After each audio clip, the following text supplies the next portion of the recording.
오늘은 영적 제사장의 거룩한 삶, 영적 제사장의 거룩한 삶이라는 제목으로 말씀을 상고합니다.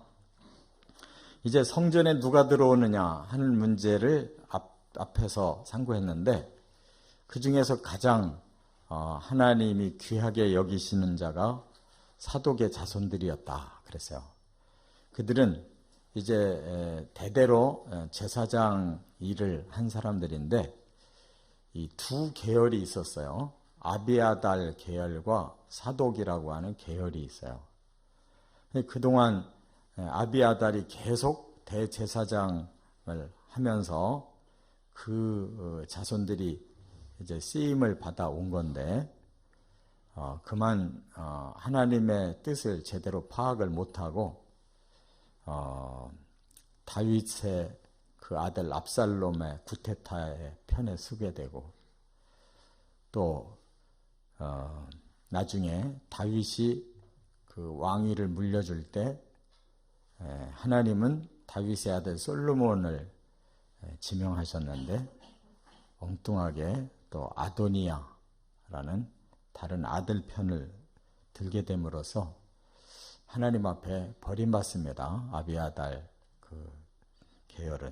그리고 이제 사독이라고 하는 사람이 다윗 시대부터 솔로몬 시대를 이어서 쓰임 받았는데, 하나님이 유독 그 자손을 이제 이 새 성전을 드리는데 아주 크게 이렇게 높여주시고, 이제 그들이 이 제사장권을 지금 인정하시면서 그 자손들에게 이렇게 말씀한 거예요. 너희들은 이렇게 집례를 하고 이렇게 살아라.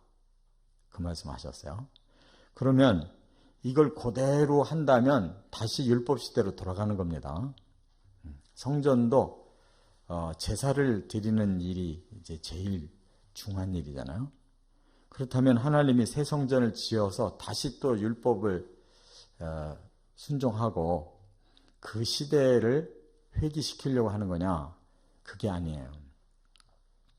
하나님은 이제 성전의 원리와 제사의 원리, 또 이 제사장의 사역의 원리를 통해서 가장 중요한 것을 이제 강조하시려고 하는데, 그건 바로 거룩이라는 겁니다. 하나님이 거기에 와 계시고, 그 하나님을 위해서 그 제사장이 하나님을 만나서 하나님께 영광을 돌리고 복을 나누어주는 이 사명을 사독 자손에게 위임하겠다는 거예요. 그렇기 때문에 이것은 영적인 제사장, 다시 말해 우리가 천국에 가면 모든 하나님의 백성들이 하나님과 함께 삽니다. 그들은 제사장과 같은 그런 영적 신분이 아주 고귀하고 하나님께 복을 받은 그러한 성도들이에요. 그래서 그 원리를 지금 가르쳐 주시는 겁니다. 우리가 하나님과 함께 사는 원리, 한마디로 거룩한 삶이라 그 말이에요. 그래서 이러한 계시는 이제 완전하게 이루어진 게 아니기 때문에, 구약 시대에 이미 하나님 주신 계시이기 때문에 구약 시대의 사람들이 이해할 수 있도록 이렇게 성전과 또 이 제사제도, 이런 집례 제도를 그대로 표현하고 계신 거예요. 그래서 우리가 이것을 예수님의 그런 그 주신 관점으로 이걸 잘 소화시켜야 깨달을 수가 있어요. 첫째는 17절부터 22절까지 거룩한 생활을 말씀했어요. 거룩한 생활을 하라. 천국의 삶은요, 우리의 삶 자체가 거룩한 삶인데, 여기 의복을 가지고, 또 머리털을 가지고, 또 먹는 음식을 가지고, 또 결혼의 대상자를 가지고 우리의 생활을 어떤 방향으로 할 건가 하는 걸 말씀했는데, 이게 다 거룩의 방향이에요. 여기 의복은 하나님 앞에 수종될 때 양털옷을 입지 말고 가는 베옷을 입어라. 그래서 이 가는 베옷이라고 하는 것은 이제 세마포 옷을 말합니다. 요한 계시록에 보면 이제 성도들이 하늘에 그 천국에 들어갔을 때 빛나고 희고 깨끗한 세마포다 이렇게 말씀을 하고 있어요. 바로 그 옷을 입는다는 뜻은 한마디로 거룩하다는 거예요. 거룩하다. 그게 뭐 꼭 그 옷만 입으라는 의미가 아닙니다. 거룩한 옷을 입는다 하는데 중요한 점이 있어요. 그리고 양털 옷은 사람들이 추위를 또 이렇게 보호한다든지 또 이렇게 들에서 사는 사람들, 이렇게 거친 곳에 사는 사람들이 입었던 옷이에요. 하나님 앞에서는 그런 것이 필요 없는 거예요. 그냥 거룩하고 깨끗하고 빛나는 하나님과 어울리는 옷을 입는다는 뜻이에요. 그래서 구약시대에도 대제사장은 하나님 앞에 들어갈 때 머리에 관 쓰고 또 속바지도 다 입고 또 허리띠도 띠고 이렇게 다 했는데 그 표현이 다 지금 베옷 가지고 그렇게 하라는 거예요. 땀이 나지 않게 하라 그랬어요. 그 말은 하나님 앞에서는 우리가 어떤 인간적인 노동이 필요가 없어요. 그래서 아주 평안한 마음으로 하나님과 거룩함의 교제가 있는, 그래서 하나님이 뭔가를 막 그 사람들의 노동을 받으시려고 하는 게 아니라 사람과 교제하려고 하는 거룩한 교제를 여기서 말씀하고 있어요.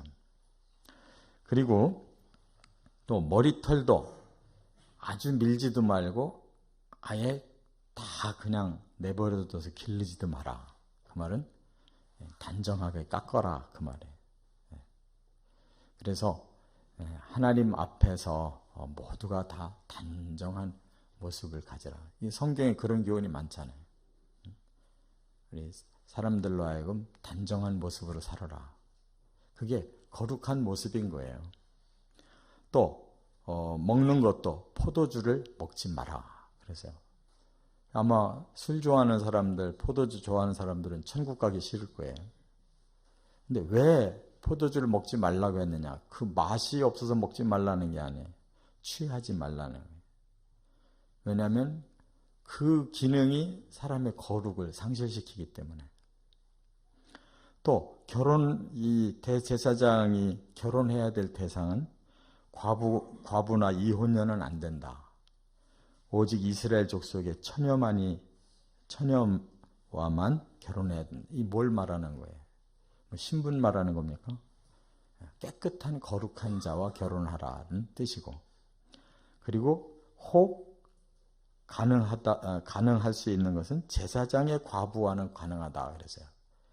왜 다른 과부는 안 되고 제사장의 과부가 되느냐? 이미 제사장이 거룩한 영역에서 살다가 그 제사장이 떠났어요. 그 과부는 그 거룩함 속에 함께 살았던 사람이기 때문에 재혼을 한다면 그런 거룩한 사람하고 해라. 그런 뜻이에요. 우리가 이 땅에서도 이렇게 결혼을 한다든지 생활을 할 때 방향이 거룩이에요. 하나님 보시기에 경건하고 사람들 보기에 깨끗하게 이렇게 사는 것이 천국 삶의 모형이라는 걸 깨달으시 바랍니다. 두 번째, 23절부터 27절 그리고 31절에 보면 거룩한 사역을 말씀했어요. 그 우리가 해야 될 일이 뭐냐 이거예요. 하나님 앞에 해야 될 일이 뭐냐. 가르치라 그랬는데 뭐를? 거룩함과 속된 것을 구별하는 걸 가르쳐라. 정한 것과 부정한 것을 구별하는 것을 가르쳐라. 모든 절기를 하나님이 정해주신 규례대로 행하는 걸 가르쳐라. 그래서요. 결국은 우리가 하나님 앞에 계속 가까이 할 수 있는 일을 하라는 거예요. 하나님과 거리를 두고 하나님께로부터 멀어지는 일을 하지 말고 이게 하나님이 원하시는 일인가? 그런 방향으로 계속 살아가라는 거예요. 그리고 안식일을 거룩하게 지키게 하라. 안식일이 무슨 날이에요? 하나님의 날, 하나님을 만나라는 거예요. 거룩하게 하나님을 만나서 그 하루를 거룩하게 익히라는 거예요. 또 여기 보니까 시체를 만지지 마라 그랬는데 이것도 구약에서 이 죽음은 부정한 것으로 규정했어요. 생명은 거룩하지만 죽음은 부정하다. 이건 저주 때문에 온 거거든요. 죽음이라는 거는. 그러한 더러움에 가까이 하면 안 된다. 그랬어요. 심지어 가족의 죽음을 봤을 때 그 예를 행하고 반드시 정결 예식을 하되 7일 동안 하라고 그랬어요. 그러니까 아무리 사람 간에 가까운 관계를 할지라도 저주와 거룩이 함께 할 수는 없다는 거예요. 그래서 그 가족의 장례를 치르더라도 일주일간 정결 예식을 통해서 자신을 다시 거룩하게 하라. 이런 것이 다 이 구약에는 다 형식이고 행동으로 하게 했지만 그것을 사람들이 100% 지킬 수가 없으니까 하나님이 그것을 강조하지 않고 이제 신약시대에는 바로 믿음으로 하나님을 향한 그 순종의 마음을 가지고 살으라는 거예요. 이제 일체의 형식을 다 배제시켜 버리신 거예요. 그리고 새라든지 가축이라든지 이런 것이 자연사한 거, 사살된 거 이것을 먹으면 안 된다 그랬어요. 왜 그래요? 하나님이 음식으로 주신 것을 우리가 요리를 해서 먹는 건 정당하지만 그 이외의 방식, 그 이외의 방법으로 죽은 거 그런 것을 먹으면 부정하게 된다는 거예요. 그 저주를 다시 가까이 하게 된다는 거예요. 그래서 이러한 모든 것이 하나님 앞에 거룩한 쪽으로만 계속 행하라고 이렇게 말씀했어요. 끝으로 세 번째, 거룩한 기업을 말씀했는데 28절부터 30절까지 기업이라는 말과 산업이라는 말을 두 단어를 썼어요. 이 기업이라는 말은 원어가 아후자라고 그러고 이 산업이라는 말은 나하라라고 하는 히브리 원어를 썼는데 이게 다 뭐냐면 재산을 말해요. 재산. 거룩한 재산을 가지라는 거예요. 그러면 거룩한 재산이라는 게 뭐냐? 하나님이 너희들에게 거룩한 재산이 되어주겠다. 이렇게 말씀했어요. 그러니까 그 나라에서는 우리가 하나님과 함께 살면 그 이상의 필요를 느끼지 못해요. 그러한 정신이 이 땅에서 우리가 살아가는 정신이에요. 말하자면 하나님과 물질이 있다고 하면 우리가 하나님 편을 선택해 살아야 된다는 거예요. 오히려 하나님이 내 재산이십니다 라고 고백하고 살아야 된다는 거예요. 물질이 내 재산이다. 그 사람은 이미 물질의 우상에 넘어간 사람이에요. 돈이 내게는 하나님보다 더 중요하다 그러면 그게 돈이 우상인 거예요.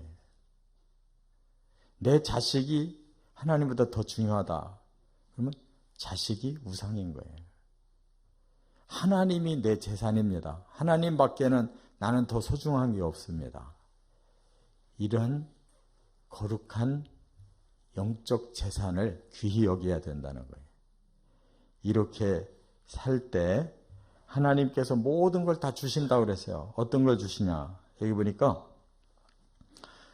제사장에게는 소제와 속죄제와 속건제를 드린 제물은 제사장의 것이다 라고 구약 율법에 정해졌죠. 그게 바로 하나님 앞에 드려진 거, 하나님이 나는 너에게 주겠다 그렇게 말씀한 거예요. 또 성도들이 자기들이 가지고 있던 것을 구별해서 이건 하나님 앞에 예물로 드립니다. 그러면 그 예물을 나는 너희 제사장에게 돌려주겠다 그러셨어요. 처음 익은 열매, 이 과일이든 곡식이든 하나님이 농사를 짓게 해서 처음 얻게 하신 열매를 하나님 앞에 갖다 드렸어요. 그러면 그걸 너희 제사장에게 주겠다 그러셨어요. 또 하나님 앞에 감사하는 일이 있어서 예물을 올렸어요. 그걸 거제라고 그래요. 이렇게 받들어서 하나님께 바쳤어요. 하나님은 그걸 너에게 주겠다 그러셨어요. 또 한 해 농사를 짓고 첫 번 음식을 해 먹으려고 첫 번 밀가루를 빻았어요. 그걸 하나님 앞에 감사하는 마음으로 드렸어요. 그러면 그것이 바로 네 것이다라고 주신다는 거예요. 그러면서 제사장에게는 한 가지 일을 시켰어요. 드린 자에게 복이 되도록 빌어라. 그런 말씀이에요. 그러니까 우리들의 그 삶의 그 방향이 모두가 하나님을 향해 있는 거예요. 제사장은 하나님께 헌신하고 하나님이 책임져 주시고, 성도들은 하나님 앞에 드리고 제사장을 통해 복을 받고, 영과 물질이 따로 노는 게 아니고 모두 하나님 안에서 하나고 이것이 순환되는 거예요. 이게 진정한 우리의 재산이 되어야 되고 우리의 복이 되어야 된다는 거예요. 이 원리가 이 땅에서부터 시작되어야 되는 거예요. 깨달으시 바랍니다. 그럼 하늘나라에서 네 것 내 것이 없어요. 물질이냐 영이냐를 구분할 필요가 없어요. 모든 게 하나님 앞에 영도 완전하고 물질도 완전한 세계인 거예요. 모든 것이 우리들의 것이에요. 이런 욕심을 버리고 그 원리대로 순종하면 서로에게 풍성하고 서로에게 복이 되는 것이다. 바로 이러한 나라를 꿈꾸며 살아가는 저와 여러분 되시기를 주의 이름으로 축원합니다.